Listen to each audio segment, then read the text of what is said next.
എല്ലാവർക്കും നമസ്കാരം. അപ്പം നമ്മളിന്ന് ട്രാൻസ്പ്ലാന്റ് കഴിഞ്ഞിട്ട് ഇന്ന് 6ാമത്തെ ദിവസമാണ്. ഞാനപ്പം ഈ ഒരു ജേണിയെ പറ്റി ഞാൻ വളരെ നീറ്റായിട്ട് പറയാമെന്ന് പറഞ്ഞിട്ടുണ്ടായിരുന്നു. അപ്പം അതിനെപ്പറ്റി പറയാം കേട്ടോ. ഇതാ ഫേസിൻ്റെ ഇപ്പോഴത്തെ അവസ്ഥ ഇതാണ്. തല ഞാൻ ഒന്ന് തിരിഞ്ഞ് കാണിക്കാം കേട്ടോ. ഡോണർ ഏരിയ കാണാമോ എന്ന് എനിക്ക് അറിയില്ല, കാണാതിരിക്കുമല്ലോ അല്ലേ. അപ്പം ഇതാണ് ഡോണർ ഏരിയ, കണ്ടോ? ശരി. അപ്പം ഞാൻ ഈ പോയിൻ്റ് ബൈ പോയിൻ്റായിട്ട് വിട്ട് പോവാതിരിക്കാനായിട്ട് ചില കാര്യം വിട്ടിപ്പോൾ ഞാനതുകൊണ്ട് ഇങ്ങനെ എല്ലാം ഇങ്ങനെ നോട്ട് ചെയ്ത് വെച്ചിട്ടുണ്ട്, ഓരോ പോയിൻ്റ് ബൈ പോയിൻ്റായിട്ട്. ഞാനിപ്പോൾ ഓരോ പോയിൻ്റായിട്ട് പറയാം. ലെങ്തി വീഡിയോ ആയിരിക്കും, ഞാൻ ആദ്യം പറഞ്ഞു. അപ്പോൾ എന്നോട് നിങ്ങൾ പറഞ്ഞത് കുഴപ്പമില്ല, ചെയ്തോളൂ എന്ന് പറഞ്ഞു. Okay, 1 second.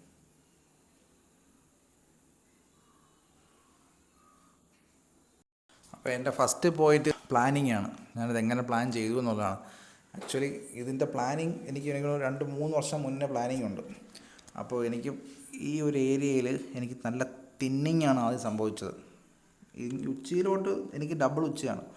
ഉച്ചിയിലോട്ട് മുടി കുറവാണെങ്കിലും എനിക്ക് ഫ്രണ്ട് ഏരിയയിൽ മുടിയുണ്ട്, പക്ഷെ വളരെ തിന്നായിട്ടുള്ള മുടിയാണ്. അതുകൊണ്ട് തന്നെ ഞാൻ ഏതെങ്കിലും ഒരു ഇതുമായിട്ട് ഒരു ക്ലിനിക്കുമായിട്ട് ബന്ധപ്പെടുമ്പോൾ അവരെല്ലാവരും, എനിക്ക് മുന്നേ ട്രാൻസ്പ്ലാന്റ് ചെയ്യണമെന്നൊരു ആഗ്രഹമായിരുന്നു, പക്ഷേ ഇത്രയും മുടി ഉള്ളതുകൊണ്ടും ഈ റൂട്ട് ഉള്ളതുകൊണ്ടും അവരതൊട്ടും പ്രിഫർ ചെയ്തില്ല. അവർ കുറേ കാലം GFC പറയും, പിന്നെ PRP പറയും, പിന്നെ കുറേ മെഡിസിൻ പറയും. ഞാനൊരു 3-4 സ്ഥലങ്ങൾ മാറി മാറി വിസിറ്റ് ചെയ്താണ്. പക്ഷേ എനിക്ക് ആ മെഡിസിൻ കഴിക്കുന്ന ഒരു കാലയളവിൽ ചെറിയൊരു ഡിഫറൻസ് ഉണ്ടാവും, സ്റ്റിൽ അഗെയിൻ സെയിം തന്നെ ആവും. അങ്ങനെ ഞാൻ എല്ലാം മതിയാക്കിയതാണ്. എനിക്കൊരു 3-4 സ്ഥലങ്ങളിൽ ഞാൻ പോയി ഇതെല്ലാം ചെയ്ത് നോക്കി. അപ്പം ഞാൻ ഇവിടെ അങ്ങനെ ആവുമെന്ന് കരുതി. അപ്പം അങ്ങനെ ഞാൻ കുറച്ച് ശരീര ഒബിസിറ്റിയൊക്കെ ആയതുകൊണ്ട് തന്നെ വണ്ണം ഒക്കെ കുറച്ചതിന് ശേഷം പോയി ചെയ്യാമെന്ന് കരുതിയിട്ടാണ് ആദ്യം പ്ലാൻ ചെയ്തത്. പിന്നെയും വിചാരിച്ചു ഇങ്ങനെ ദിവസങ്ങൾ പോയിക്കൊണ്ട് നിൽക്കും, ഇത് നമുക്ക് സഡനായിട്ട് കിട്ടുന്ന റിസൾട്ടല്ല. നമ്മളിപ്പോൾ ട്രാൻസ്പ്ലാന്റ് ചെയ്താലും നമുക്ക് പെട്ടെന്ന് റിസൾട്ട് കിട്ടില്ല. ഒരു 1 to 1.5 ഹാഫ് ഹവേഴ്സ് നമ്മൾ വെയിറ്റ് ചെയ്യണം. അപ്പം അത്ര ഇയേഴ്സ് നമ്മൾ ഒരു വർഷം വെറുതെ കളയണ്ട എന്ന് കരുതിയിട്ടാണ് പെട്ടെന്ന് പോകാമെന്ന് പ്ലാൻ ചെയ്തത്. പിന്നെ അടുത്തത് എവിടെ പോകാം, എങ്ങനെ പോവാം, എവിടെ പോകാമെന്നുള്ളത്. ഞാനപ്പം നമ്മുടെ ട്രിവാൻഡ്രത്ത് തന്നെ ഒരിടത്ത് ഇതുപോലെ എല്ലാ അപ്പോയിൻമെൻ്റ് എല്ലാം സെറ്റ് ചെയ്തു. നമുക്ക് സർജറിലോട്ട് കിടക്കാമെന്നൊരു ഇതായി. ഏതാണ്ട് 1,25,000 രൂപ അടുത്ത് എനിക്ക് അവർ റേറ്റ് പറഞ്ഞു, ഒന്നിന് പുറത്താണ് റേറ്റ് പറഞ്ഞത്.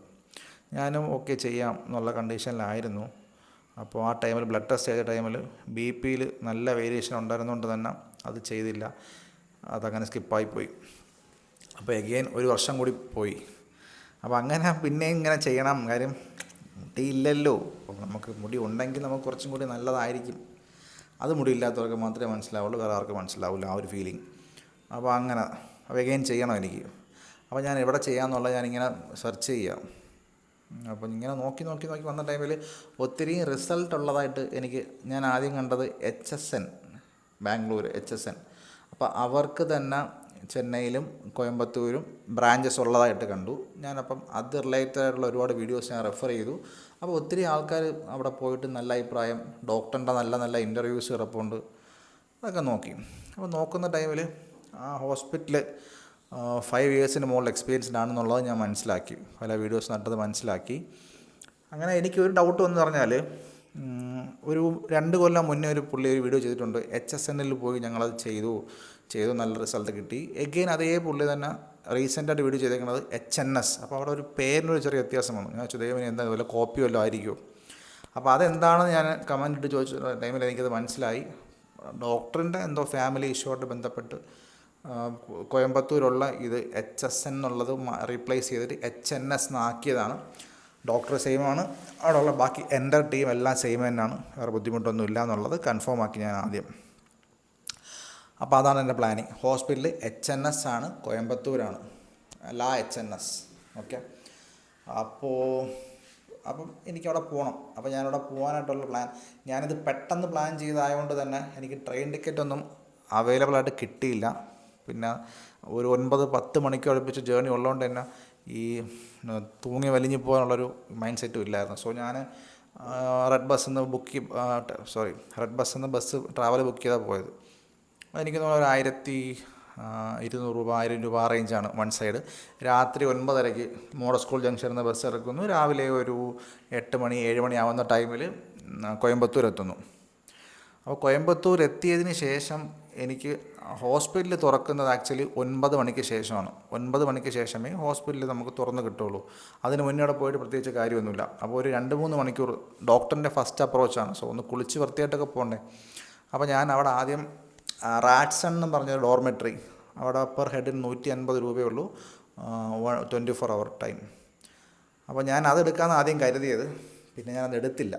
ഞാൻ അടുത്തുള്ള റൂം തന്നെയാണ് എടുത്തത്. കാര്യം നമ്മുടെ സാധനങ്ങളൊക്കെ സൂക്ഷിക്കണമായിരുന്നു, ലഗേജൊക്കെ ഉണ്ടായിരുന്നു. അപ്പോൾ ഞാൻ അവിടുത്തെ റൂം എടുത്തു. എനിക്ക് തോന്നുന്നു 800 രൂപ അടുപ്പിച്ചായി. അവരൊരു 3 മണിക്കൂറത്തേക്ക്. ഇച്ചിരി കൊള്ളയായിട്ട് തോന്നി. പിന്നെ അവിടുത്തെ സീസൺ ടൈമാണെന്ന് അവർ പറഞ്ഞത്. നമുക്ക് ആവശ്യം നടക്കണമല്ലോ. അങ്ങനെ എടുത്തു. ഞാൻ ഫ്രഷായി. ഞാൻ നേരെ 9 മണിയായപ്പോൾ കറക്റ്റ് ഞാൻ 9 മണിക്ക് തന്നെ ഞാൻ അവിടെ എത്തി, ഹോസ്പിറ്റലിലെത്തി. ഫസ്റ്റ് ഞാൻ തന്നെയാണ് എത്തിയത്. സോ എനിക്ക് ഫസ്റ്റ് അപ്പോയിൻമെൻറ്റ് കിട്ടി. ഞാൻ ഡോക്ടറിനെ കണ്ടു. ഡോക്ടർ വാട്സപ്പിലൂടെയുള്ള പരിചയം മാത്രമേ ഉണ്ടായിരുന്നുള്ളൂ. ഡോക്ടറെ കണ്ടു. ഡോക്ടർ ചോദിച്ചു, എന്താ ഇത്ര നെർവസായിട്ടിരിക്കണേ, എന്താ ഒരു ടെൻഷൻ പോലെ ഉണ്ടല്ലോ. ഇതിങ്ങനെയൊക്കെ ആണെങ്കിലും സംഗതി ഉള്ളത് കോയമ്പത്തൂരാണ്, തമിഴ്നാടാണ്. അതിനകത്ത് ചെന്ന് കഴിഞ്ഞാൽ ഇത് തമിഴ്നാടാണോ കേരളമാണോ എന്നുള്ള കൺഫ്യൂഷനാണ് മൊത്തം. അതുള്ള സ്റ്റാഫുകൾ ഓൾമോസ്റ്റ് മലയാളീസാണ്, നഴ്സുമാരെല്ലാം മലയാളീസ്. ഡോക്ടർ നല്ല സൂപ്പറായിട്ട് മലയാളം പറയും. അപ്പോൾ എനിക്ക് ആക്ച്വലി അന്ന് ഇങ്ങനെ ഒരു നെർവസ് ആയിരുന്നതിൻ്റെ കാരണം, അന്നാണ് ഒരു ന്യൂസ് വന്നത്, ഒരാൾ കൊച്ചിയിൽ നിന്ന് ഇങ്ങനെ ട്രാൻസ്പ്ലാന്റ് ചെയ്തതിനു ശേഷം പുള്ളിക്കാരന് ഇവിടെ വെച്ച സ്ഥലങ്ങളൊക്കെ ഇങ്ങനെ അഴുകി സ്കള്ള് കാണുന്നൊരു അവസ്ഥയിലായിരുന്നു എന്നുള്ളത്. ഇന്ന് രാത്രിയാണ് ഞാൻ പോകണമെങ്കിൽ ഞാൻ ഇന്ന് രാവിലെ ഞാൻ കാണണം. സോ ഞാനിത് നേരെ ഡോക്ടർക്ക് അയച്ചു. അപ്പോൾ ഡോക്ടർ പറഞ്ഞു വെച്ചാൽ അങ്ങനെ ടെൻഷൻ എടുക്കേണ്ട ഒരു കാര്യമില്ല. 3 ദിവസം മുന്നേ കൂടെ അവർക്ക് ഒരു കാസർഗോഡ് നിന്ന് ഒരാൾ വന്നിട്ട് പുള്ളിക്കാരന് ബ്ലഡ് ടെസ്റ്റിൽ ചെറിയ വേരിയേഷൻ, അതുപോലെ അവിടെ ചെക്ക് ചെയ്യുന്ന ടൈമിൽ BP വേരിയേഷനൊക്കെ ഉണ്ടായിരുന്നതുകൊണ്ട് ചെയ്തില്ല, തിരിച്ചയച്ചു. അപ്പോൾ നമ്മുടെ ഡോക്ടർ മുത്താണ്, ഉള്ളത് പറയാം, ഡോക്ടർ മുത്താണ്. അപ്പോൾ അതങ്ങനെയാണ്. ഇനി എൻ്റെ അടുത്ത പോയിൻ്റ് ഫുഡ് ആൻഡ് അക്കോമഡേഷൻ. അപ്പം നമ്മൾ റൂം എടുത്തു. അവിടെ നമ്മൾ ജസ്റ്റ് കുളിച്ച് റെഡിയായി ആഹാരമൊക്കെ കഴിച്ചിട്ട് നമ്മൾ നേരെ ഹോസ്പിറ്റലിൽ വന്നു. ഡോക്ടർ നമ്മളെ നോക്കി പ്രൊസീജിയറിന് ഓക്കെയാണ് എന്നുണ്ടെങ്കിൽ ഡോക്ടർ നമുക്ക് അവിടെ റൂം തരും. നമുക്കതിനകത്ത് ഫ്രീ റൂമാണ്, ഫ്രീ ഫുഡാണ്, ഫ്രീ അക്കോമഡേഷനാണ്, പറയണ്ടല്ലോ, റൂം പറഞ്ഞല്ലോ. അപ്പം പിന്നെ അത്യാവശ്യം ഡീസൻ്റ് ആയിട്ടുള്ള ഫുഡാണ്. നോൺ വെജ് ഒന്നും പ്രതീക്ഷിക്കേണ്ട, നോൺ വെജ് ഒന്നുമില്ല. രാവിലെ ദോശ, സാമ്പാർ, ഇഡ്ഡലി, സാമ്പാർ. ഉച്ചയ്ക്ക് ചോറ്, എന്തെങ്കിലും ഒരു ഒഴിച്ചു കൂട്ടാൻ, എന്തെങ്കിലും ഒരു മെഴുക്ക് വരട്ടി എന്തെങ്കിലും. ഇത്രയേ ഉള്ളൂ. 10 കറി 50 കറിയൊന്നുമില്ല, 2 കൂട്ടാനൊക്കെ ഉള്ളൂ. പക്ഷേ നൈസ് ഫുഡാണ്, നമുക്ക് കഴിക്കാം. കൊതുകൊന്നുമില്ല, AC റൂമൊന്നുമല്ല, പക്ഷേ നല്ല തണുപ്പാണ്, കൊതുകൊന്നുമില്ല, എല്ലാം ഓക്കെ ആയിരുന്നു. സ്റ്റേ എല്ലാം നൈസായിരുന്നു, പക്കായിരുന്നു. പിന്നെ ഡോക്ടറിനെ ഞാൻ പറഞ്ഞു ഓൾറെഡി. പിന്നെ നമുക്ക് പ്രൊസീജിയർ ചെയ്യണത് ഡയറക്റ്റ്ലി ഡോക്ടറല്ല ചെയ്യണത്. ഡോക്ടറിൻ്റെ മേൽനോട്ടത്തിൽ ടെക്നീഷ്യന്മാരാണ് പ്രൊസീജിയർ ചെയ്യണത്. അതായത് നമുക്കിപ്പം ഫസ്റ്റ് എന്താ പറയുക, ഇവിടുത്തെ മുടി എടുത്തതിന് ശേഷം അത് ക്ലീൻ ചെയ്തതിന് ശേഷം നമുക്ക് അനസ്തേഷ്യ ആയിരുന്നത് എല്ലാം ടെക്നീഷ്യന്മാരാണ്. ഡോക്ടറിൻ്റെ മേൽനോട്ടത്തിൽ തന്നെയാണ് ഇതെല്ലാം നടക്കുന്നത്. ഓക്കെ. അപ്പം നമുക്ക് എന്താ പറയുക, ഈ മുടി ഗ്രാഫ്റ്റ് കളക്ട് ചെയ്യാൻ ഒരു ടീമുണ്ട്. അവർ നീറ്റായി ഗ്രാഫ്റ്റ് കളക്ട് ചെയ്ത് വെക്കും. ഇംപ്ലാന്റ് ചെയ്യാൻ വേറൊരു ടീമുണ്ട്. അപ്പോൾ എൻ്റെ ടീം സൂപ്പറായിരുന്നു. എനിക്ക് ഭയങ്കരമായിട്ട് നല്ല ഇഷ്ടപ്പെട്ടു. അവർ നല്ല സപ്പോർട്ടീവായിരുന്നു. നമുക്ക് ഒത്തിരി നേരം ഇങ്ങനെ കിടക്കുന്ന ടൈമിലൊക്കെ ഇങ്ങനെ ബാക്ക് പെയിൻ ഉണ്ടാവും, ഒരൊറ്റ സ്ട്രെച്ചിൽ അങ്ങനെ കിടക്കല്ലേ. അപ്പോഴൊക്കെ അവർ സപ്പോർട്ടായിട്ട്, സാർ വെയിറ്റ് ചെയ്തോ, കുറച്ച് ഇരുന്നോ, വെള്ളം കുടിച്ചോ. അപ്പം ആ രീതിയിൽ ടെക്നീഷ്യന്മാർ എല്ലാം നല്ല ടെക്നീഷ്യന്മാർ. നമുക്ക് അവരെ കൊണ്ട് യാതൊരു ബുദ്ധിമുട്ടുമില്ല. അത് കഴിഞ്ഞിട്ട് പിന്നെയുള്ള നഴ്സുമാരാണ്. എല്ലാ നഴ്സുമാരും മലയാളികൾ, ഓൾമോസ്റ്റ് എല്ലാ മലയാളികൾ. തമിഴ് ആൾക്കാർ വളരെ കുറവാണ്.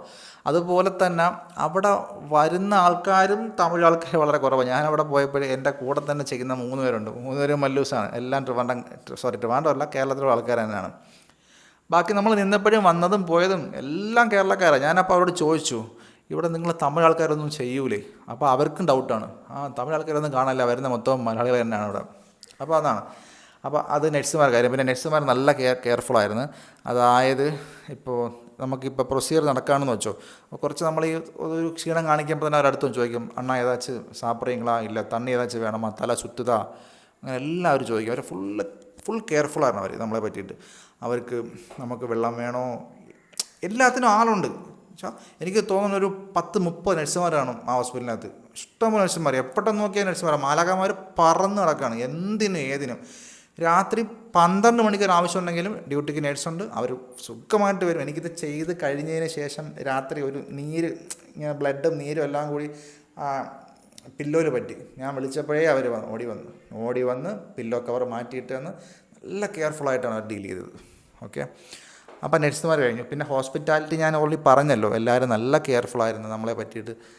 പിന്നെ എനിക്ക് ആകെ വിഷമമായി, ഡോക്ടർ വന്ന് ഇങ്ങനെ നമ്മളെ സാറെന്ന് വിളിക്കുമ്പോൾ ഒരു വിഷമം കേൾക്കുമ്പോൾ, ഡോക്ടറല്ലേ, നമ്മളവിടുത്തെ പേഷ്യൻ്റ് അല്ലേ, നമ്മളെന്തായാലും സാറെന്ന് വിളിക്കണം, അതൊരു വിഷമം. ഞാൻ ഇടയ്ക്ക് ചോദിച്ചു, ഡോക്ടർ ഒന്ന് ഒഴിവാക്കി തരണം. അവർ പിന്നെ സാറിന് തന്നെ വിളിക്കുള്ളൂ. പിന്നെ എൻ്റെ പോയിൻ്റ് വരുന്നത് പെയിനാണ്. ഞാൻ പൊതുവേ വേദന ഒത്തിരി സഹിക്കാൻ പറ്റാത്ത കാറ്റഗറിയാണ്. എനിക്കിപ്പോൾ ചെറിയ അടി അല്ലെങ്കിൽ ഇഞ്ചക്ഷനൊക്കെ എനിക്ക് ഇപ്പോഴും നല്ല പേടിയാണ്. അപ്പം എനിക്ക് അവിടെ നിന്ന് ഇറങ്ങി ഓടാൻ തോന്നി. എപ്പോഴാണെന്ന് വെച്ച് കഴിഞ്ഞാൽ, നമുക്ക് ഈ ഉച്ചി പോലത്തെ സ്ഥലങ്ങളിലൊക്കെ നമുക്ക് അനസ്തേഷ്യ ഇഞ്ചക്ട് ചെയ്യുന്ന ടൈമിൽ അത്രയും പെയിൻ ഉണ്ടാവില്ല, കാര്യം അത് അത്രയും സെൻസിറ്റീവ് ഏരിയ അല്ല. പക്ഷേ ഈ സൈഡ് ഏരിയയൊക്കെ എന്ന് പറയുമ്പോൾ നല്ല സെൻസിറ്റീവ് ആണ്, നല്ല പെയിനാണ്. എനിക്ക് ആ സമയത്ത് ഞാൻ ഒന്ന് കുതറി ചെറുതായിട്ട് കണ്ണിൽ നിന്നൊക്കെ വെള്ളം പൊടിഞ്ഞ്, എനിക്ക് ആ സമയത്ത് ഞാൻ മനസ്സിൽ അയ്യോ അതൊന്നും ചെയ്യേണ്ടിയിരുന്നില്ല, അയ്യോ വിചാരിച്ചു എന്നുള്ള വാസ്തവം തന്നെയാണ്. പിന്നെ എനിക്ക് അതിനേക്കാളും പെയിൻ വന്നതെന്ന് വെച്ചാൽ ഈ താടിയില ഇഞ്ചക്ഷൻ. അനസ്തേഷ്യക്കുള്ള പെയിൻ മാത്രമേ ഉള്ളൂ, പക്ഷേ ഒരു കുത്തല്ല, അതായത് ഈ ഒരു ഏരിയ മൊത്തം ഒരു ചുറ്റും കുത്തും. കാര്യം അവർക്ക് ഗ്രാഫ്റ്റ് നീറ്റ് അവിടുന്ന് പ്ലക്ക് ചെയ്യണമല്ലോ, സോ അവർ നീറ്റായിട്ട് ഇഞ്ചക്ട് ചെയ്യും.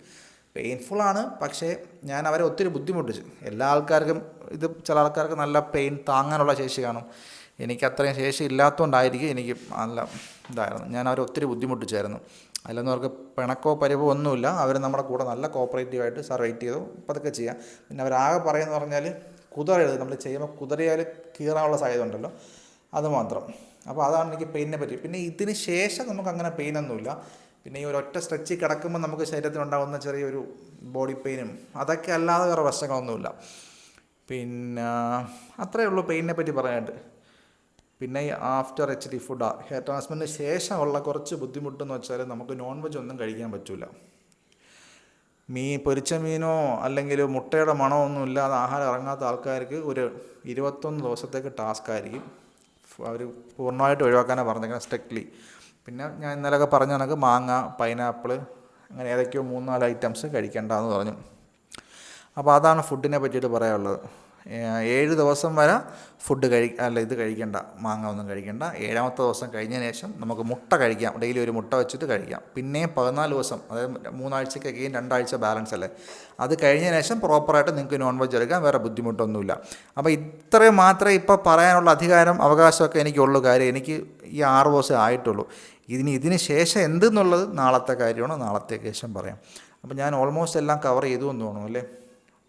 യാത്ര പോയത് പറഞ്ഞു, ഹോസ്പിറ്റലിനെ പറ്റിയിട്ട് പറഞ്ഞു, ജേണിയെ പറ്റി പറഞ്ഞു, ഫുഡ് അക്കോമഡേഷൻ പറഞ്ഞു, ഡോക്ടറിനെ പറ്റിയിട്ട് പറഞ്ഞു, ടെക്നീഷ്യന്മാരെ പറ്റി പറഞ്ഞു, നെറ്റ്സ്, ഹോസ്പിറ്റാലിറ്റി എല്ലാം പറഞ്ഞു. ഇനി എന്തെങ്കിലും ഡൗട്ട് ഉണ്ടെങ്കിൽ കമൻറ്റ് ഇട്ട് ചോദിക്കും കേട്ടോ, ഞാൻ നെക്സ്റ്റ് വീഡിയോ ചെയ്യാം. അപ്പോൾ ഇത്രയേ ഉള്ളൂ. അപ്പോൾ tata, bye bye, see you, love you all. ഞാൻ മെയിൻ പോയിൻ്റ് വിട്ടുപോയി, എത്ര രൂപയായി എന്നുള്ള പറയാൻ വിട്ടുപോയി. അപ്പോൾ ഇവിടെ പൊതുവേ നമ്മുടെ ട്രിവാൻഡ്രത്ത് അല്പം കോസ്റ്റ്ലിയാണ്. ഞാൻ പറഞ്ഞില്ലേ, എനിക്ക് 4500 ഗ്രാഫ്റ്റിന് എനിക്ക് 1,00,000 രൂപയ്ക്ക് പുറത്ത് പറഞ്ഞ സ്ഥലമുണ്ട്. ഏതാണെന്നൊന്നും പറയില്ല കേട്ടോ, മോശമാണ്. ഇവിടെ കുറ്റം പറഞ്ഞല്ലേ, ഇവിടെ എക്സ്പെൻസീവ് ആയിരിക്കും, അവിടെ ചിലപ്പോൾ കുറച്ച് കുറവായിരിക്കും. പിന്നെ എനിക്ക് ചെയ്ത മെത്തേഡ് നീഡിൽ മെത്തേഡല്ല, സഫയർ മെത്തേഡ് തന്നെയാണ് കേട്ടോ. അത്യാവശ്യം ലേറ്റസ്റ്റ് മെത്തേഡ് തന്നെയാണ് ചെയ്തിട്ടുള്ളത്. പെർ ഗ്രാഫ്റ്റിന് 10 രൂപ. അതായത് എനിക്ക് 4500 ഗ്രാഫ്റ്റാണ് അവർ പറഞ്ഞത്, പക്ഷേ സത്യം പറഞ്ഞാൽ എനിക്ക് 4600 സംതിങ് അവരാക്കി. 4600 ഗ്രാഫ്റ്റ് എനിക്ക് വെച്ചിട്ടുണ്ട്. 4600 ആകുമ്പോൾ 46,000 രൂപ വരണം. പക്ഷേ പാവം ഡോക്ടർ 45,000 രൂപ എടുത്തിട്ടുള്ളൂ. 45,000 രൂപ പ്ലസ് നമ്മുടെ മെഡിസിൻ ചാർജ് ഒരു 3,000 രൂപ ഉണ്ട്. മൊത്തം ടോട്ടൽ 48,000 രൂപയാണ് എനിക്കായത്. ഈ 4600 ഗ്രാഫ്റ്റ് എനിക്ക് എൻ്റെ തലയിൽ ഇംപ്ലാന്റ് ചെയ്യാനായിട്ട് എനിക്ക് ആയ കോസ്റ്റ് 48,000 രൂപ. ഓക്കെ, മാന്യമായ റേറ്റാണ്, ഒത്തിരി ഹ്യൂജ് പ്രോഫിറ്റ് ഒന്നും ഇട്ടിട്ടില്ലാത്ത റേറ്റാണ്. എല്ലാ സാധാരണക്കാർക്കും ചെയ്യാം, നന്നായിട്ട് ചെയ്യാം. എനിക്ക് തോന്നുന്നു നമ്മുടെ ഇവിടെയൊക്കെ ഗ്രാഫ്റ്റിന് 20, 25, 30 ഒക്കെ ഉണ്ടെന്ന് തോന്നുന്നുണ്ട്. പിന്നെ വില കൂടുമ്പം ക്വാളിറ്റി കൂടും എന്ന് പറയുന്ന ആൾക്കാരോട് എനിക്ക് പ്രത്യേകിച്ചൊന്നും പറയാനില്ല. അവരവരുടെ കയ്യിലുള്ള പൈസ അനുസരിച്ച് അവർക്ക് കൺവീനിയൻ്റ് ആയിട്ട് ഇഷ്ടമുള്ള സ്ഥലങ്ങളിൽ പോയി ചെയ്യാം. ഇവിടെ ഞാൻ ചെയ്തത് നല്ല റിസൾട്ട്, ഒത്തിരി ആൾക്കാർ, ഞാൻ ഇതിൻ്റെ പ്രൊമോഷനൊന്നും ചെയ്യാനുള്ള ആളുമല്ല ഞാൻ പറഞ്ഞെന്നുള്ളൂ. എന്നെ പോലെ ഈ ബുദ്ധിമുട്ട് അനുഭവിക്കുന്ന ആൾക്കാർക്ക് ഒരു പ്രയോജനമാവട്ടെ വെച്ച് പറഞ്ഞാൽ പെർ ഗ്രാഫ്റ്റിന് 10 രൂപയുള്ളൂ കേട്ടോ. സഫയർ മെത്തേഡാണ്, നീഡിൽ മെത്തേഡ് മോശമൊന്നുമല്ല, നീഡിൽ മെത്തേഡ് ഇച്ചിരി ഓൾഡ് മെത്തേഡാണ്. നീഡിൽ മെത്തേഡ് ആകുമ്പോൾ ഇത്രയും നമുക്കൊരു ഡെൻസിറ്റിയിൽ ഫിക്സ് ചെയ്യാനായിട്ട് പറ്റില്ല നീഡിൽ മെത്തേഡ്. ഇത് സഫയർ മെത്തേഡാണ്. സോ അടുത്തടുത്ത് ചെയ്യാൻ പറ്റും. അപ്പോൾ അതാണ്, അത്രയേ ഉള്ളൂ. എന്നാൽ ശരി, ഇനി എന്തെങ്കിലും കമൻറ്റ് ഇട്ട് ചോദിക്കട്ടെ, ഞാൻ പറയാം. എന്നാൽ ശരി, റിസൾട്ട് കാണിക്കാം, സമയമെടുക്കും. എന്നാൽ ശരി, ബൈ.